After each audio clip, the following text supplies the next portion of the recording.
We are back, and the Browns defeated the Pittsburgh Steelers by the final score of 29-17. Although that is a bit of a deceiving final score because the Browns got like a garbage time last second touchdown to end the game. So we'll get right into it with the good and the bad. The good is obviously that the Browns won. This team will take a win against the Steelers any way they can get it at this point. They were swept out last season after the season after the wild card win. So ending that drought against the Pittsburgh Steelers, a roster that has been worse than the Browns on paper, but the Steelers just find a way to have better coaching and whatever, and TJ Watt or whatever to win those games. It's nice that the Browns finally get one on the Steelers when they probably should have been getting some on the Steelers all along, but whatever. You take them as you can get them.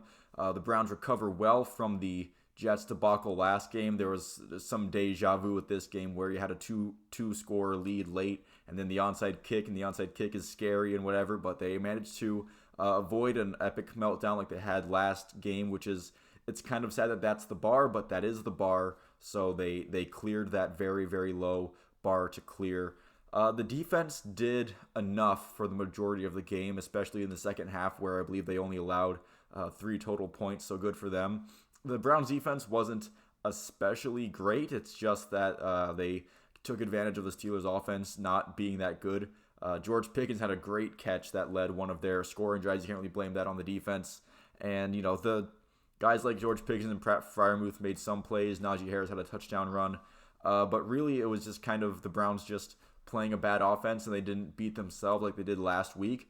And they just kind of did enough to keep the Steelers in front of them and make sure that they didn't get too many explosive plays. They weren't perfect, but they were good enough to beat the Steelers offense pretty good for the majority of the game. Jacob Phillips having a breakout game. The Browns have been waiting on his surgence for a year or two now. So in his third year, hopefully Jacob Phillips can continue to grow on this game.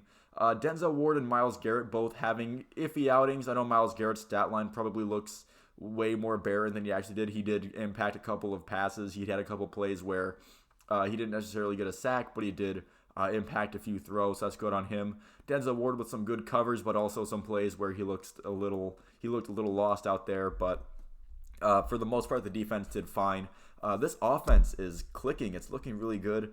Jacoby Brissett is building some chemistry with Amari Cooper and David Njoku, which is nice because he's going to have chemistry with those two if these next 8 games are going to be decent enough for when Deshaun Watson gets into the Browns game. In the lineup anyway. The running game and the offensive line, great as usual. Jed Wills had a bit of an injury hiccup, but I believe he was back out on the field. And this running game is just going to be lethal all season, especially with Ethan Posick is doing a really nice job filling in that starting center role. He's really taken it in stride. He's definitely been worthy of that starting center position. Jack Conklin was back in, so this is probably what the offensive line is going to look like moving forward. And it's nice to know that James Hudson looking pretty good in his relief. So if Jack Conklin does have some injury issues that pop up again, James Hudson would be nice in relief. And if James Hudson can play left tackle, he didn't look too bad at right tackle, so hopefully that can carry over. It was interesting to see Chester Rogers activated from the practice squad to be the punt returner after Demetric Felton has had an adventurous couple of weeks. He looked fine. He caught the fair catch that he caught, and he returned some for a little bit of a gain, but it was uneventful for Chester Rogers as the punt returner, and for what the Browns are used to seeing, I guess we will take that. Some of the bad I alluded to, Myles Garrett and Denzel Ward not having their best games, but I mean it was a winning effort, so they obviously did enough, or they didn't ruin the game in any sort of way. That onside kick near the end of the game did give me a heart attack. We almost did not get that onside kick. That would have been horrific. And the Browns, they definitely left themselves open to if the Steelers had any semblance of an offense, or if the Steelers even had TJ Watt, then maybe some things go differently, and the Browns open themselves up to maybe losing the game. But that didn't happen, obviously. The Steelers are obviously a very different roster without TJ Watt. TJ Watt definitely makes the Steelers' defense an active threat to their offenses, and without him, that just kind of goes away, and the Steelers are just kind of this bleh of like nothingness. Cade York missing that extra point was a bit nerve-wracking as well, but I mean, it didn't end up biting them in the butt this week, but that is something to look out for moving forward. I know the wind was crazy, so I don't want to put too much on him, but it is kind of a little concerning to see your kicker missing extra points in back-to-back games. But again, it's fine when you win, but when you lose, it's one of those glaring things that, like, you lost a game, and then you're kind of looking around like, and our kicker missed the extra point, and, it adds up in that kind of way.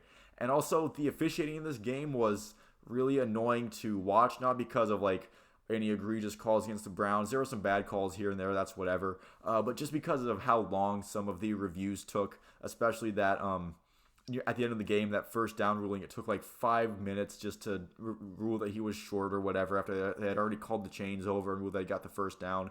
Just some exhausting like plays. It also took them really long to call offsides on the Steelers on their onside kick. So just some things that could have been sped up a little bit. Definitely getting some boos from the crowd in Cleveland with the officials, but it was a little annoying to watch the refs. But besides that, the Browns played a game. They looked competent and sometimes even good on offense, and their defense, again, they weren't exactly world beaters, but they did enough against a bad Steelers offense. That doesn't necessarily mean that the Browns are suddenly a top 5 unit again and Joe Woods has saved his job, although if Joe Woods and the defense had a bad outing, then maybe he's out in the outs. But I do think that Joe Woods and the defense did enough to where they can kind of get away with keeping standard, holding pat, and is kind of chugging along from there. But besides that, a nice Thursday night win to cleanse your palate if you're a Browns fan and you watch the game on Sunday.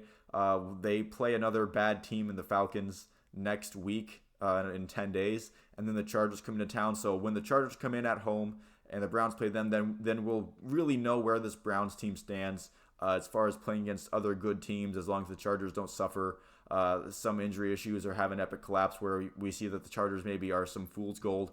But that Week 5 matchup against the Chargers does seem to be a little bit of a litmus test as to where the Browns are going to stack up against some of the better teams in the AFC and in the NFL in general. Well, thank you all for watching. If you made it this far, please feel free to leave a like and a subscribe if you enjoyed the video and you would like to see more like it. Let me know what you think about this game in the comments and the Browns' chances in the future down in the comments again below. Thank you all for watching again, and I'll see you at the next one.